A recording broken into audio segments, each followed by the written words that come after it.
तोता की ये 3 बातें अपनी औलाद को ज़रूर सिखा देना भिखारी को भी राजा बना देती है। एक समय की बात है, एक जंगल में एक तोता और एक मैना का जोड़ा रहता था। बारिश का मौसम था, रिमझिम बारिश बरस रही थी। तब तोता और मैना एक पीपल के पेड़ की खोख में जाकर बैठ जाते हैं। अब धीरे धीरे मूसलाधार बारिश बरसने लगती है। तभी उनके पास एक कबूतर उड़ता हुआ और भीगता हुआ आता है और उनसे कहता है कि हे तोता, थोड़ी जगह मुझे भी दे दो, मैं बारिश में भीग रहा हूँ। लेकिन उस पीपल की खोख में इतनी पर्याप्त जगह नहीं थी कि उसमें 3 पक्षी बैठ सके, क्योंकि पहले से ही वह तोता और मैना दोनों बैठे हुए थे। अब वह कबूतर उनसे जिद करने लगता है और दोबारा कहता है कि हे तोता, आप मुझे बैठने के लिए थोड़ी सी जगह दे दो और मेरी सहायता करो। तब तोता और मैना उस कबूतर को इनकार कर देते हैं और कहते हैं कि यहाँ पर इतनी पर्याप्त जगह नहीं है जो हम आपको बिठा सकें। फिर वह कबूतर गुस्से से लाल होता हुआ कहने लगा कि तुम दोनों मूर्ख तो नहीं हो जो मुझे जगह नहीं दे रहे हो। तब तोता और मैना कहते हैं कि भाई, हमारे पास इतनी पर्याप्त जगह नहीं है, हम दोनों ही बड़ी ही मुश्किल से इसके अंदर बैठे हैं। लेकिन फिर तीसरी बार वह कबूतर कहता है कि तुम दोनों ही मूर्ख हो। फिर तोता और मैना कहते हैं कि भाई, यदि हमारे पास जगह होती तो हम आपको ज़रूर बिठा लेते, लेकिन आप खुद देख लीजिए, हमारे पास इतनी पर्याप्त जगह नहीं है कि हम आपको बिठा सकें। अंततः वह कबूतर उड़कर उन दोनों पक्षियों के ऊपर जाकर बैठ जाता है।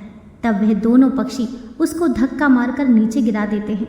वह कबूतर फिर से नीचे से उड़ता है और फिर कहता है कि तुम दोनों बिल्कुल मूर्ख हो, और फिर से उनके ऊपर जाकर बैठ जाता है।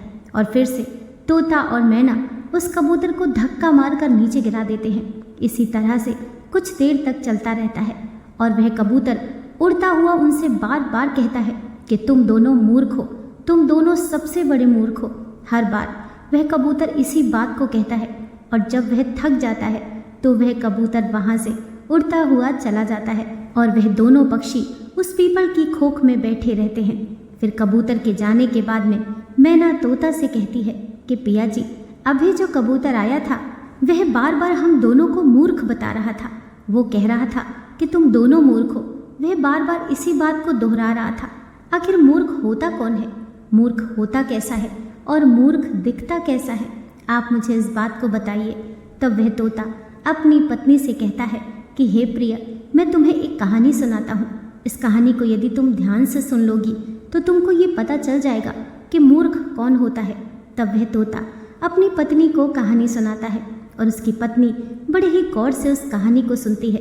तोता कहानी शुरू करता है और कहता है कि एक गांव में एक सेठ रहता था। उस सेठ का एक लड़का था। सेठ ने अपने लड़के की शादी कर दी और शादी करने के कुछ समय बाद सेठ का लड़का शहर में धन कमाने के लिए चला जाता है।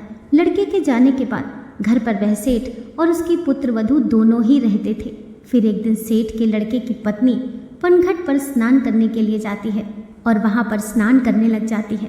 तभी उसके पास 3 व्यक्ति आते हैं और कहते हैं कि बहन, हम बड़ी दूर से आ रहे हैं और हमें बहुत ज़ोर से प्यास लग रही है, इसीलिए आप हमें थोड़ा सा जल पिला दीजिए। उस वक्त सेठ की पुत्रवधू के बदन पर इतने पर्याप्त कपड़े नहीं थे क्योंकि वह स्नान कर रही थी। उसी वक्त तीनों व्यक्ति आ जाते हैं और उनमें से एक व्यक्ति कहता है कि हमें पानी पिला दीजिए।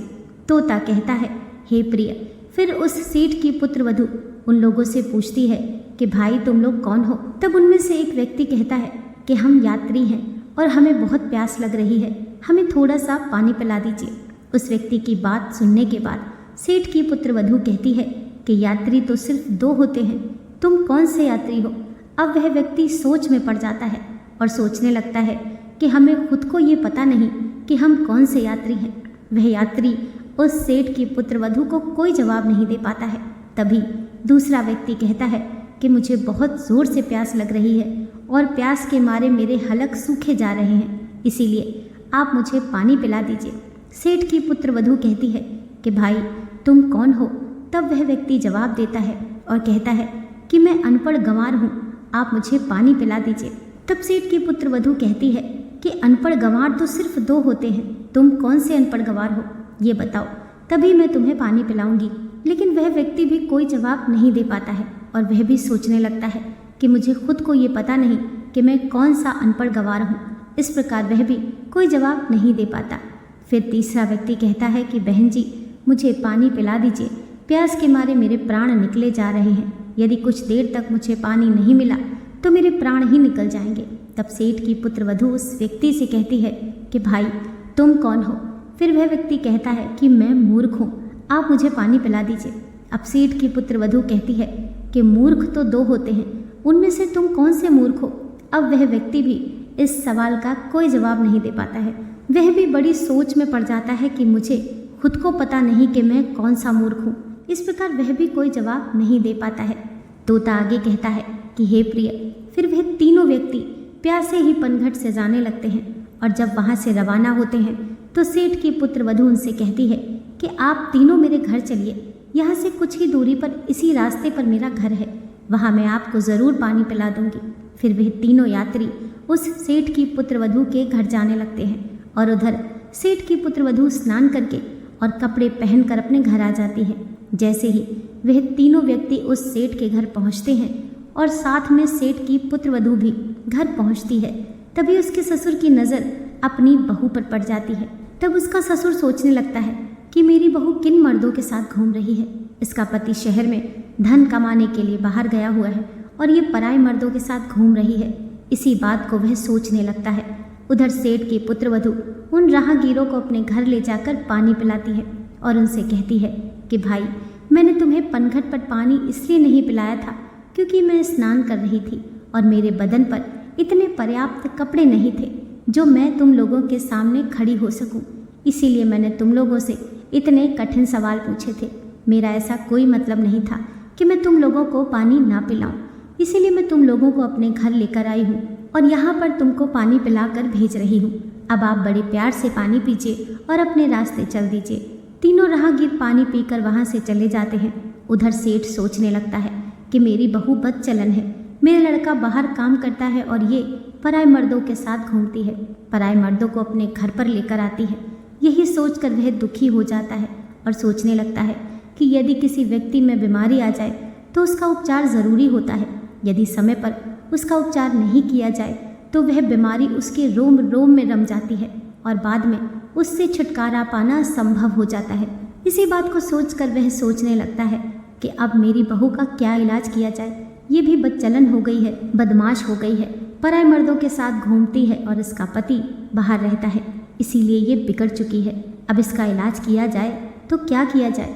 अब वह सोचने लगता है कि क्यों ना मैं इसका फैसला इस नगर के राजा से करवा लूँ। इसी बात को सोचकर वह राजा के दरबार में पहुँच जाता है और राजा को वो सारी घटना सुना देता है।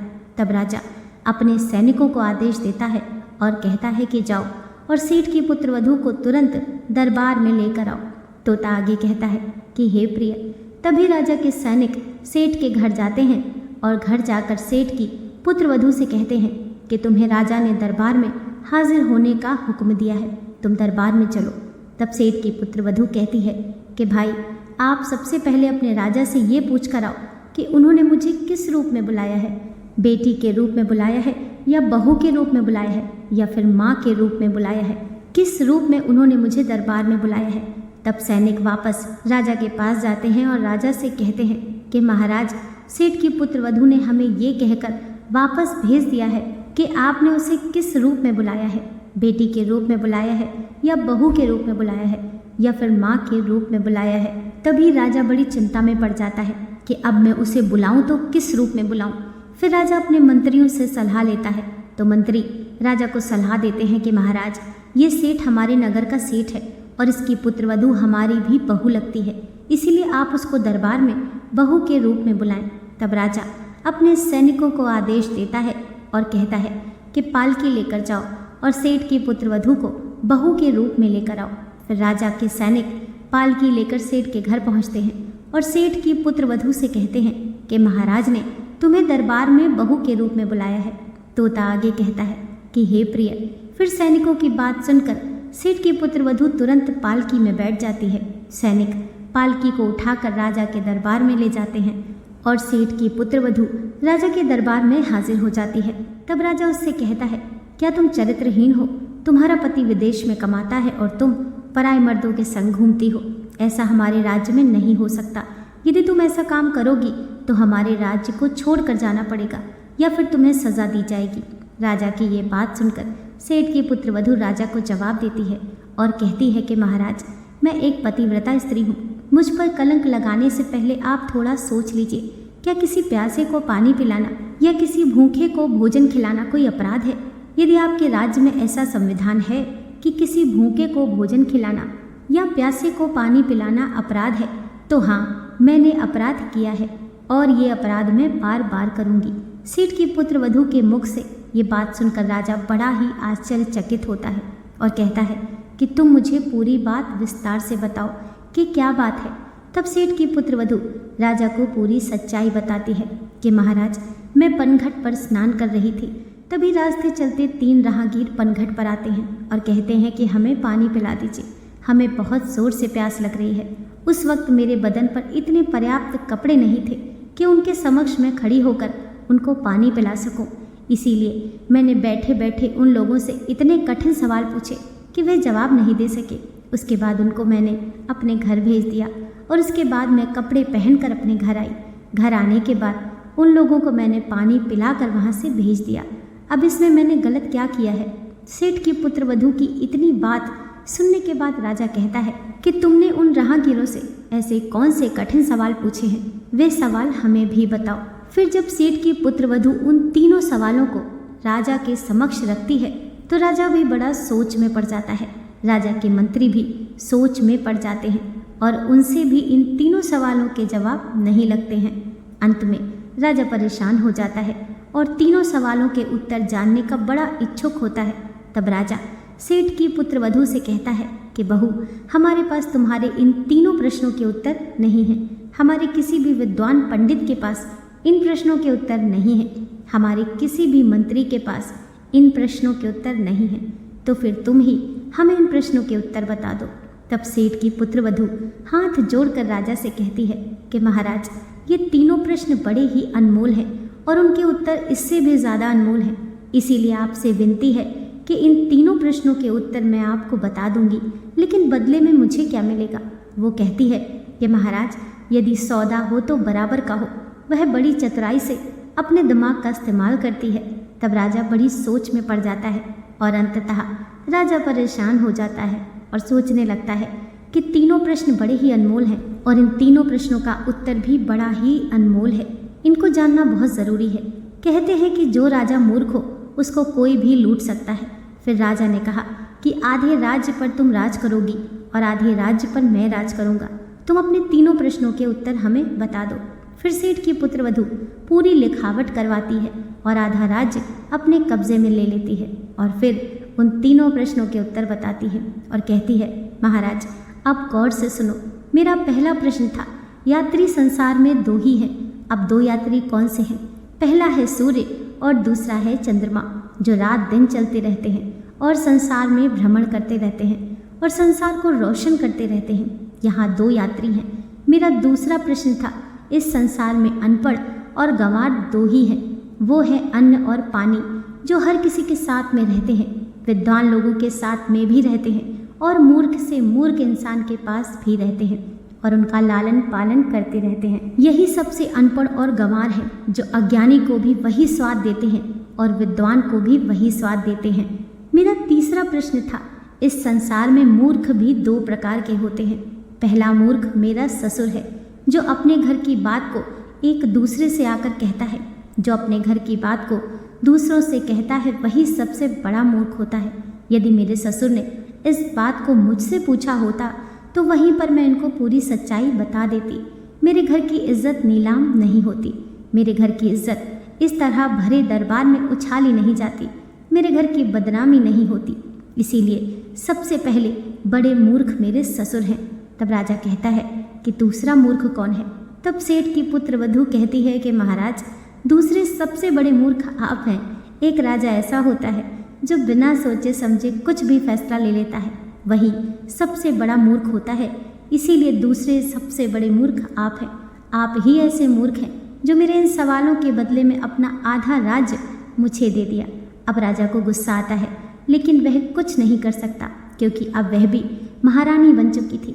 अब वह भी आधे राज्य की महारानी है। आधी सेना उसकी है और आधा राज्य भी उसका है। अब वह राजा भी कुछ नहीं कर सकता था। इस तरीके से उसने अपने दिमाग का सदुपयोग करते हुए उस सेठ की पुत्र वधू एक महारानी बन जाती है। फिर तोता अपनी पत्नी से कहता है, हे प्रिय, सबसे बड़ा मूर्ख वही होता है जो अपने घर की बात को बाहर निकाल देता है, अपने घर की बात को अन्य लोगों से कहता है, अपने घर की बात को एक दूसरे से कहता है, अपने घर की बात को अपने घर में नहीं रखता है, वही सबसे बड़ा मूर्ख होता है। और दूसरा मूर्ख वो होता है जो किसी के भी कहने पर अपना सब कुछ लुटा देता है। ये दो प्रकार के ऐसे मूर्ख होते हैं, इनका कुछ नहीं हो सकता। तब तोता की पत्नी के समझ में आता है कि संसार में मूर्ख कौन होता है। इसीलिए कहते हैं कि अपने दिमाग का सही समय आने पर जो मनुष्य सही उपयोग करता है वह अपने जीवन में हमेशा कामयाबी पाता है। दोस्तों, आशा करती हूँ आज की कथा आपको ज़रूर पसंद आई होगी। वीडियो पसंद आई हो तो लाइक कीजिए, चैनल को सब्सक्राइब कीजिए। मिलते हैं नेक्स्ट वीडियो के साथ।